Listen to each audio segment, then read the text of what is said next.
ಎಲ್ರಿಗೂ ನಮಸ್ಕಾರ. Welcome back to Vihan Gowda YouTube channel. ಇವತ್ತು ಫಿಶ್ ಸಾಂಬಾರ್ ಹೇಗೆ ಮಾಡೋದು ನೋಡ್ಕೊಂಬರೋಣ. ಮೊದಲನೇದಾಗಿ 2 kg ಫಿಶ್ ತೊಗೊಂಡಿದ್ದೀನಿ. ಅದಕ್ಕೆ ಅರಿಶಿನ, ಸಾಂಬಾರು ಪುಡಿ ಮತ್ತು ಉಪ್ಪು ಹಾಕಿ ಕಲಿಸ್ಕೊಂಡು ಇಟ್ಕೊಂಡಿದ್ದೀನಿ. ನೆಕ್ಸ್ಟು 2 ನಿಂಬೆಹಣ್ಣು ಗಾತ್ರದಷ್ಟು ಹುಣಸೆಹಣ್ಣು ತೊಗೊಬೇಕು. ಅದನ್ನು ನೀರಲ್ಲಿ ನೀಟಾಗಿ ಕಲಸಿ ಮಡಿಕೊಳ್ಳಿ. ನೆಕ್ಸ್ಟು ಕಡಲೆ ತೊಗೊಂಡಿದ್ದೀನಿ 3 ಟೇಬಲ್ ಸ್ಪೂನಷ್ಟು. ಅದಾದಮೇಲೆ ಬೆಳ್ಳುಳ್ಳಿ ತೊಗೊಂಡಿದ್ದೀನಿ. ಒಂದು 2 ಬೆಳ್ಳುಳ್ಳಿನ ಸಿಪ್ಪೆ ತೆಗೆದು ಮಡಿಕೊಬೇಕು. ಅದಾದಮೇಲೆ 3 ಟೇಬಲ್ ಸ್ಪೂನಷ್ಟು ಸಾಂಬಾರು ಪುಡಿ, 4 ಟೇಬಲ್ ಸ್ಪೂನಷ್ಟು ಜೀರಿಗೆ, ಆಮೇಲೆ 2 ಟೇಬಲ್ ಸ್ಪೂನಷ್ಟು ಮೆಣಸು ತೊಗೊಂಡಿದ್ದೀನಿ, ಅರ್ಧ ಹೋಳು ತೆಂಗಿನಕಾಯಿ ಮತ್ತು 6 ಟೊಮೊಟೊ ತೊಗೊಂಡಿದ್ದೀನಿ, 2 ಈರುಳ್ಳಿ ತೊಗೊಂಡಿದ್ದೀನಿ. 2 ಈರುಳ್ಳಿಲಿ 2 ಸಾಂಬಾರಿಗೆ, 2 ಮಸಾಲೆಗೆ.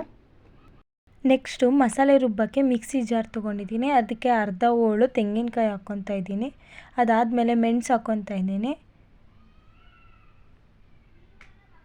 ನೆಕ್ಸ್ಟು ಜೀರಿಗೆ ಮತ್ತು ಸಾಂಬಾರು ಪುಡಿ ಹಾಕ್ಕೊಬೇಕು. ಅದಾದಮೇಲೆ ಕಡಲೆ ಮತ್ತು ಬೆಳ್ಳುಳ್ಳಿ ಎರಡೂ ಹಾಕ್ಕೊಬೇಕು. ಇದಾದಮೇಲೆ ಸ್ವಲ್ಪ ಹುಣಸೆಹಣ್ಣು ರಸ ಹಾಕ್ಕೊಳ್ಳಿ, ಏಕೆಂದರೆ ಹುಳಿಗೆ ಚೆನ್ನಾಗಿರುತ್ತೆ. ಸ್ವಲ್ಪ ರುಬ್ಕೊಂಡ್ಮೇಲೆ ಹಚ್ಚಿಟ್ಕೊಂಡಿರೋಂಥ ಟೊಮೊಟೊ ಮತ್ತು ಈರುಳ್ಳಿನ ಹಾಕ್ಕೊಬೇಕು. ಹಾಕ್ಕೊಂಡು ರುಬ್ಕೊಳ್ಳಿ, ಸ್ವಲ್ಪ ನೀರು ಹಾಕಿ. ಮಸಾಲೆನ ಸ್ವಲ್ಪ ಸಾಫ್ಟಾಗಿ ಬೆಣ್ಣೆ ಥರ ಇರಬೇಕು, ಆ ಥರ ರುಬ್ಕೊಳ್ಳಿ ತುಂಬ ನೈಸಿಗೆ.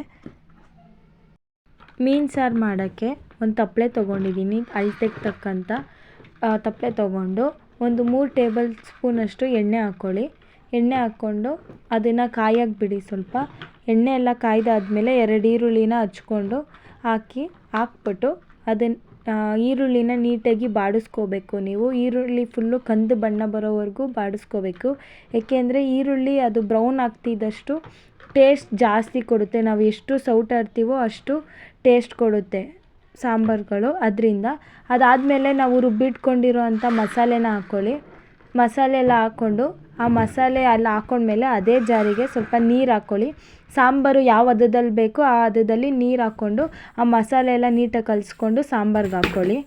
ನೆಕ್ಸ್ಟು ಹುಣಸೆಹಣ್ಣು ರಸ ಹಾಕ್ಕೊಳ್ಳಿ. ಇದನ್ನು 3-4 ಸತಿ ತೊಳೆದು ಹುಣಸೆಹಣ್ಣು ರಸ ಬಿಡೋವರೆಗೂ ನೀವು ಹಾಕ್ಕೊಬೇಕು. ನೋಡಿ, ಇಲ್ಲಿ ನಾನು 4 ಸತಿ ತೊಳೆದು ಹಾಕಿದ್ದೀನಿ. ನೋಡಿ, ಸಾಂಬಾರಿಗೆ ಯಾವ ಹದದಲ್ಲಿ ಬೇಕೋ ಅಷ್ಟು ನೀರು ಹಾಕ್ಕೊಳ್ಳಿ. ನಾನು ಈ ಹದದಲ್ಲಿ ನೀರು ಹಾಕ್ಕೊಂಡಿದ್ದೀನಿ. ಮೀನು ಸಾಂಬಾರು ಸ್ವಲ್ಪ ಗಟ್ಟಿಗಿದ್ರೇ ಚೆನ್ನಾಗಿರುತ್ತೆ. ಈಗ ರುಚಿಗೆ ತಕ್ಕಷ್ಟು ಉಪ್ಪು ಹಾಕ್ಕೊಬೇಕು. ಉಪ್ಪು ಹಾಕ್ಕೊಂಡು ಸಾಂಬಾರನ್ನ ಕುದಿಯೋಕ್ಕೆ ಬಿಡಿ. ಒಂದು 10 ನಿಮಿಷ ಕುದ್ದಾದ್ಮೇಲೆ ಫಿಶ್ಗಳನ್ನೆಲ್ಲ ಹಾಕ್ಕೊಳ್ಳಿ. ಫಿಶೆಲ್ಲ ಅದಕ್ಕೆ ಹಾಕ್ಕೊಂಡು ಜಾಸ್ತಿ ಹೊತ್ತು ಕುದಿಸ್ಬಾರ್ದು, ಏಕೆಂದರೆ ಬೇಗ ಬೆಂದೋಗುತ್ತೆ ಫಿಶೆಲ್ಲ ಹಾಕಾದ್ಮೇಲೆ ಜಸ್ಟ್ ಒಂದು 5-10 ನಿಮಿಷ ಒಂದು ಕುದಿ ಬರ್ತಾ ಇದ್ದಂಗೆ ಆಫ್ ಮಾಡ್ಕೊಳ್ಳಿ. ಆಫ್ ಮಾಡಿಕೊಂಡು ಬೇಕಂದರೆ ಸ್ವಲ್ಪ ಕೊತ್ತಂಬರಿ ಹಾಕ್ಕೊಬೋದು. ಕೊತ್ತಂಬರಿ ಆಪ್ಷನಲ್ಲು.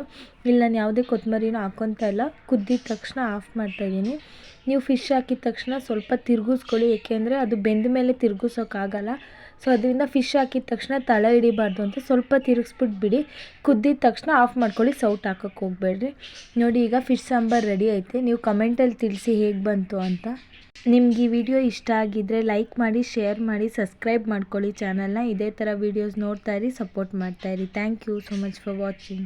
ವಿಡಿಯೋ ಇಷ್ಟ ಆಗಿ ಯೂಸ್ಫುಲ್ ಆಗುತ್ತೆ ನಿಮಗೆ ಅನ್ನೋದಾದರೆ ಲೈಕ್ ಮಾಡಿ, ಏಕೆಂದರೆ ಇನ್ನಷ್ಟು ವಿಡಿಯೋ ಮಾಡೋಕ್ಕೆ ನಮಗೂ ಇನ್ಸ್ಪೈರಿಂಗ್ ಆಗಿರುತ್ತೆ. Please like the video.